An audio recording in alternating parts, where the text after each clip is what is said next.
DCM DK Shivakumar Devanahalli ಏರ್ಪೋರ್ಟ್ನಲ್ಲಿ ಮಾಧ್ಯಮದೊಂದಿಗೆ ಮಾತನಾಡಿದರು. Senior working committee member Ambika ಸೋನಿಯವರ ಮನೆಗೆ ಭೇಟಿ ಕೊಟ್ಟಿದ್ದಾರೆ. ಅಂಬಿಕಾ ಸೋನಿ ಮನೆಯವರು ತೀರಿಕೊಂಡಿದ್ರು, ಹಾಗಾಗಿ ಮನೆಗೆ ಭೇಟಿ ಮಾಡಿದ್ದೆ ಎಂದು ಡಿಕೆಶಿ ಹೇಳಿದ್ದಾರೆ. ನಾನು ತಿಹಾರ್ ಜೈಲಿನಲ್ಲಿದ್ದಾಗ ಸೋನಿಯಾ ಗಾಂಧಿ ಜೊತೆ ಭೇಟಿ ಮಾಡಿದ್ರು.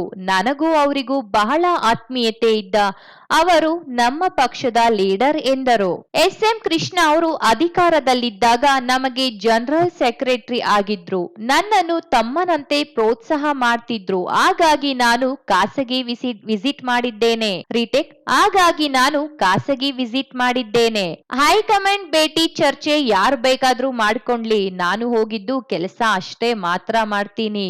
ಹೈಕಮಾಂಡ್ ಒಪ್ಪಿದರೆ ನಾನೇ ಪೂರ್ಣಾವಧಿ ಸಿಎಂ ಆಗಿರ್ತೀನಿ ಎಂದಿದ್ದ ಸಿಎಂ ಸಿದ್ದರಾಮಯ್ಯ ಹೇಳಿಕೆಗೆ ಡಿಕೆಶಿ ರಿಯಾಕ್ಟ್ ಮಾಡಿದ್ದು, ಸಿಎಂ ಹೇಳಿದ ಮೇಲೆ ಇನ್ನೇನಿದೆ, ಅವರು ಹೆಂಗ್ ಹೇಳ್ತಾರೋ ನಾವು ಹಾಗೆ ನಡ್ಕೊಳ್ತೀವಿ ಎಂದು ಡಿಸಿಎಂ ಡಿಕೆ ಶಿವಕುಮಾರ್ ಹೇಳಿದ್ದಾರೆ. ನಾನು ನಮ್ಮ senior working committee member Ambika Soni ಅವರ ಮನೆಯವರು ತೀರ್ಕೊಂಡಿದ್ರು. ನಾ ಜೈಲಲ್ಲಿದ್ದಾಗ ಸೋನಿಯಾ ಗಾಂಧಿ ಜೊತೆ ಬಂದು ನನ್ನನ್ನು ಭೇಟಿ ಮಾಡಿದ್ರು.